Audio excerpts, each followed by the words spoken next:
Capítulo 4, donde Sancho Panza satisface al bachiller Sansón Carrasco de sus dudas y preguntas, con otros sucesos dignos de saberse y de contarse.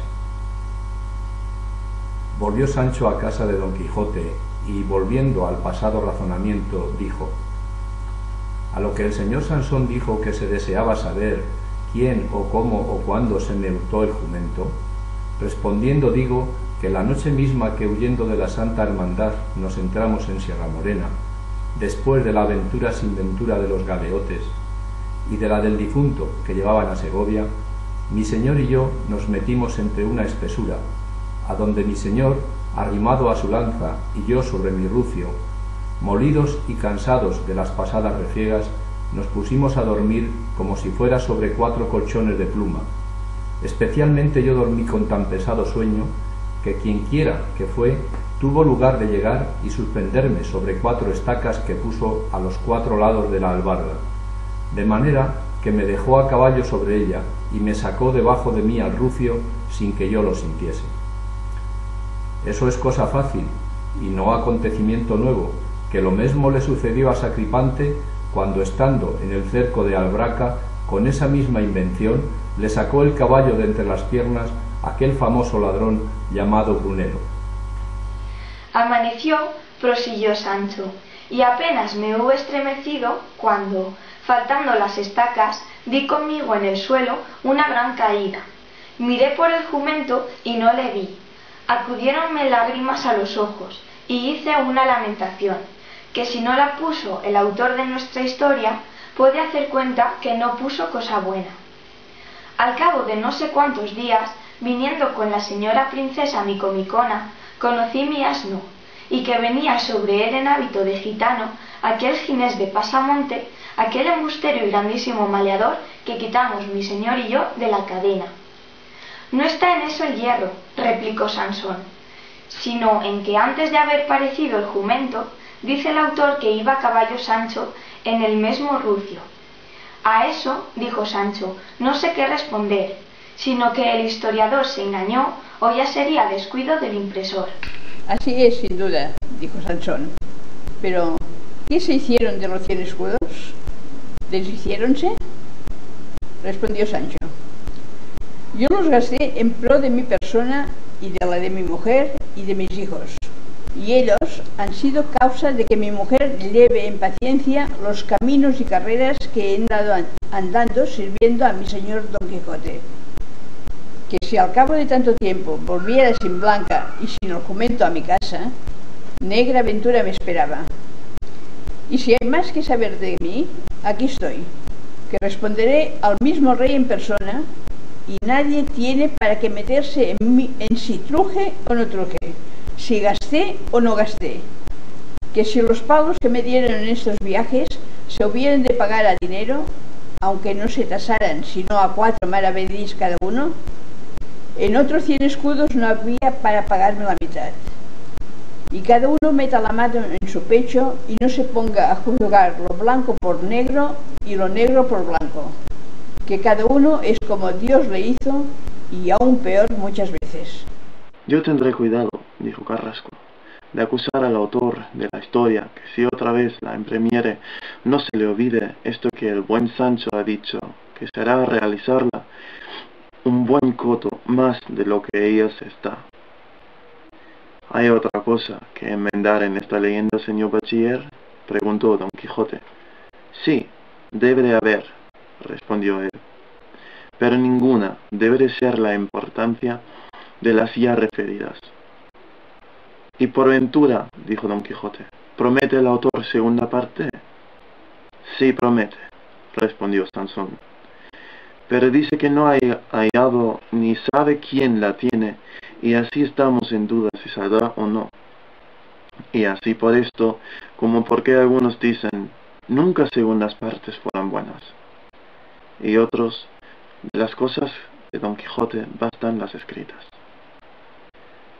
Se duda que no ha de haber segunda parte, aunque algunos que son más joviales que saturninos dicen, vengan más quijotadas en vista de Don Quijote, y hable Sancho Panza, y sea lo que fuere, que con eso nos contentamos. ¿Y a qué se atiene el autor? ¿A qué? Respondió Sansón, en hallando que halle la historia, que él va buscando con extraordinarias diligencias, la dará luego a la estampa, llevando más del interés que de darla se le sigue que de otra alabanza alguna. A lo que dijo Sancho, al dinero y al interés mira el autor. Maravilla será que acierte, porque no hará sino albar como sastre en vísperas de Pascuas, y las obras que se hacen apriesa nunca se acaban con la perfección que requieren. Atiéndase, señor moro, o lo que es, a mirar lo que hace, que yo y mi señor le daremos tanto ripio a la mano en materia de aventuras y de sucesos diferentes, que pueda componer no sólo segunda parte, sino 100. Debe de pensar el buen hombre sin duda que nos dormimos aquí en las pajas, pues ténganos el pie al errar, y verá del que cosqueamos. Lo que yo sé decir es que si mi señor tomase mi consejo, ya habíamos de estar en esas campañas deshaciendo agravios y enderezando tuertos, como es uso y costumbre de los buenos andantes caballeros. No había bien acabado de decir estas razones Sancho, cuando llegaron a sus oídos relinchos de Rocinante, los cuales relinchos tomó Don Quijote por felicísimo agüero, y determinó de hacer de allí a 3 o 4 días otra salida, y declarando su intento al bachiller, le pidió consejo por qué parte comenzaría su jornada, el cual le respondió que era su parecer que fuese al reino de Aragón y a la ciudad de Zaragoza, a donde de allí a pocos días se habían de hacer unas solemnísimas justas por la fiesta de San Jorge, en las cuales podría ganar fama sobre todos los caballeros aragoneses, que sería ganarla sobre todos los del mundo. Alabóle ser honradísima y valentísima su determinación, y advirtióle que anduviese más atentado en acometer los peligros, a causa que su vida no era suya, sino de todos aquellos que le habían de menester para que los amparase y socorriese en sus desventuras. De eso es lo que yo reniego, señor Sansón, dijo a este punto Sancho, y así acomete mi señor a 100 hombres armados como un muchacho goloso a media docena de badeas. Cuerpo del mundo, señor bachiller, sí, que tiempos hay de acometer y tiempos de retirar. Sí, no ha de ser todo Santiago y cierra España. Y más que yo he oído decir, y creo que a mi señor mismo, si mal no me acuerdo, que entre los extremos de cobarde y de temerario está el medio de la valentía. Y si esto es así, no quiero que huya sin tener para qué, ni que acometa cuando la demasía pide otra cosa. Pero sobre todo aviso a mi señor que si me ha de llevar consigo ha de ser con condición que él se lo ha de batallar todo, y que yo no he de estar obligado a otra cosa que a mirar por su persona en lo que tocare a su limpieza y a su regalo, que en esto yo le bailaré el agua delante. Pero pensar que tengo de poner mano a la espada, aunque sea contra villanos malandrines de hacha y capellina, es pensar en lo excusado. Yo, señor Sansón, no pienso granjear fama de valiente, sino del mejor y más leal escudero que jamás sirvió a caballero andante. Y si mi señor Don Quijote, obligado de mis muchos y buenos servicios, quiere darme alguna ínsula de las muchas que su merced dice que se ha de topar por ahí, recibiré mucha merced en ello. Y cuando no me la diere, nacido soy, y no ha de vivir el hombre en otro de otro, sino de Dios. Y más que tan bien, y aun quizá mejor, me sabrá el pan desgobernado que siendo gobernador. Y sé yo por ventura, si en esos gobiernos me tiene aparejada el diablo alguna zancadilla donde tropiece y caiga y me haga las muelas, Sancho nací y Sancho pienso morir. Pero si con todo esto, de buenas a buenas, sin mucha solicitud y sin mucho riesgo, me deparase el cielo alguna ínsula o otra cosa semejante, no soy tan necio que la desechase, y que también se dice, cuando te dieren la vaquilla, corre con la soguilla, y cuando viene el bien, mételo en tu casa.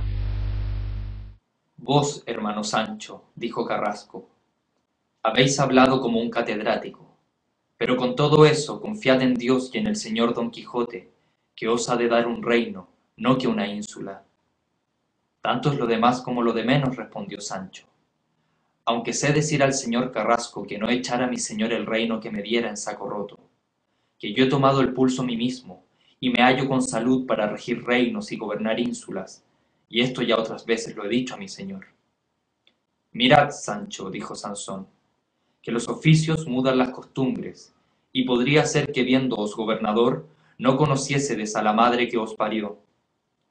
Eso allá se ha de entender, respondió Sancho, con los que nacieron en las malvas, y no con los que tienen sobre el alma 4 dedos de enjundia de cristianos viejos, como yo los tengo.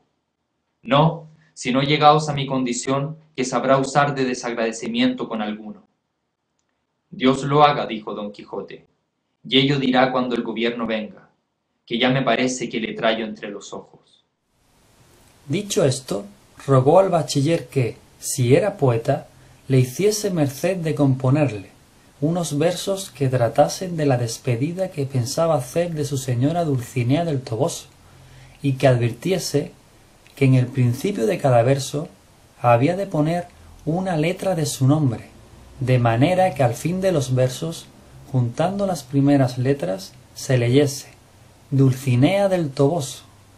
El bachiller respondió que puesto que él no era de los famosos poetas que había en España, que decían que no eran sino 3 y medio, que no dejaría de componer los tales metros, aunque hallaba una dificultad grande en su composición, a causa de que las letras que contenían el nombre eran 10 y 7, y que se hacía 4 castellanas de a 4 versos, sobrar una letra, y de a 5 a quien llaman décimas o redondillas, faltaban 3 letras, pero con todo eso procuraría embeber una letra lo mejor que pudiese, de manera que en las 4 castellanas se incluyese el nombre de Dulcinea del Toboso.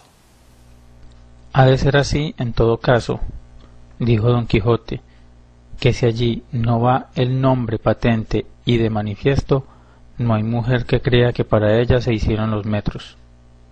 Quedaron en esto y en que la partida sería de allí a 8 días. Encargó Don Quijote al bachiller la tuviese secreta, especialmente al cura y a maese Nicolás, y a su sobrina, y al ama, porque no estorbasen su honrada y valerosa determinación. Todo lo prometió Carrasco. Con esto se despidió encargando a Don Quijote que de todos sus buenos o malos sucesos le avisase, habiendo comodidad. Y así se despidieron, y Sancho fue a poner en orden lo necesario para su jornada.